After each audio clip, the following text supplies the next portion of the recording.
Hello, B group. It's time for our phonics. Now, to start off today's session, we're going to have a go at saying the alphabet, but not with their names, with their sounds instead. Now, I must admit, when I try and do this with the sounds, I find it a lot easier if I have an alphabet written in front of me. So you can pause the clip and quickly write one, or you can join in with me as best as you can. And then in a minute, I will be popping up an alphabet for you so you can have a go again at home. So if you can, join in with me and we're going to try the pure sounds. Are you ready? A, B, K, D, E, G, H, I, J, K, L, M, N, O, P, R, S, T, O, V, W, X, Y, Z. It sounds funny, doesn't it? Let's try it one more time. You ready? A, B, K, D, E, G, H, I, J, K, L, M, N, O, P, R, S, T, O, V, W, X, Y, Z. Well done. So I'll pop up an alphabet clip now, and then you can have a go at saying it again at home, but only using the pure sounds.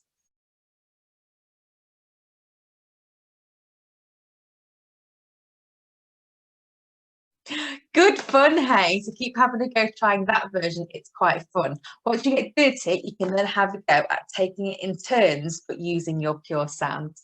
Right, so for today, it's our last phonics session of this half term, and I thought I would play a couple of games with you.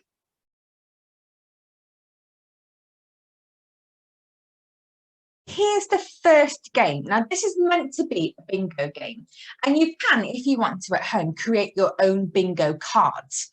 But you don't have to play this as a bingo game. It can just be really good practice of being able to sound out lots and lots of different words, but only using the ones that we've learned so far. So I'll pop this link onto Jojo so you can get straight to this page. And when you get to it, you need to choose 3 because we are on phase 3 of our phonics.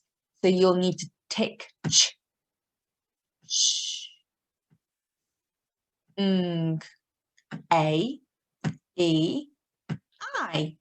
They're the ones we've done so far, and you will see down the side so many different words have now been created. And because we're not playing the bingo game, you can just press go.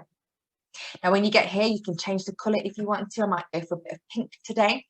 And at the bottom it says next, next, next word, next word. So if you click on that, a word will appear, and it will only use the phonemes and the digraphs or trigraphs that we've looked at so far.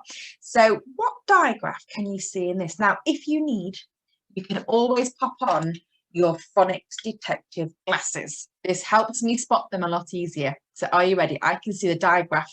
Sh, shed, shed, shed. Now, because it's a phonics game, it won't tell you yes or no if you've got this right. So it's really handy if you can play it with an older sibling or an adult at home, and they can say if you're right or if you need to have another little try at it.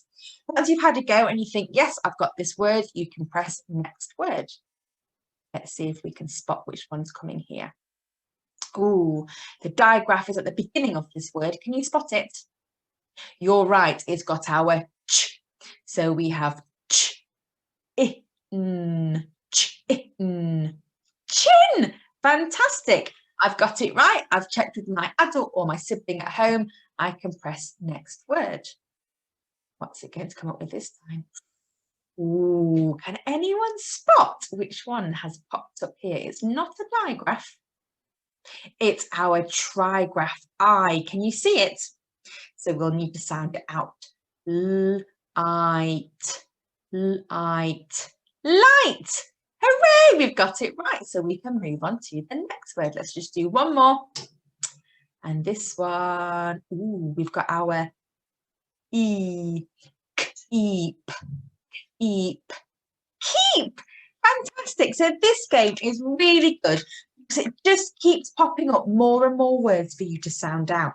Now, if you're finding it tricky spotting those digraphs within words, this is the perfect game for you. It is hard to spot them when they're not highlighted or underlined. And that's a really tricky skill to learn. And the only way you'll learn it is if you keep practicing and you keep trying to spot which ones are there.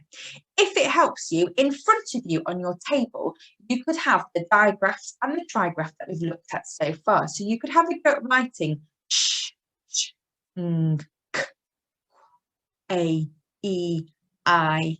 Have I missed any out? I think I have. So have a go at writing them. And if you have them in front of you, you could look up at your screen and see which one you can spot. Once you know it, you can have a go at sounding it out. And I can guarantee if you do this over and over again, not all in one big chunk, but keep coming back to it, maybe over the half term if you want to just keep that phonics brain in gear, then you will spot them quicker and quicker each time, and that will help you with your reading. Have fun. And like I say, it's great if you can do it with somebody at home. If you can't, have a go and move on to the next word when you think you've got it right.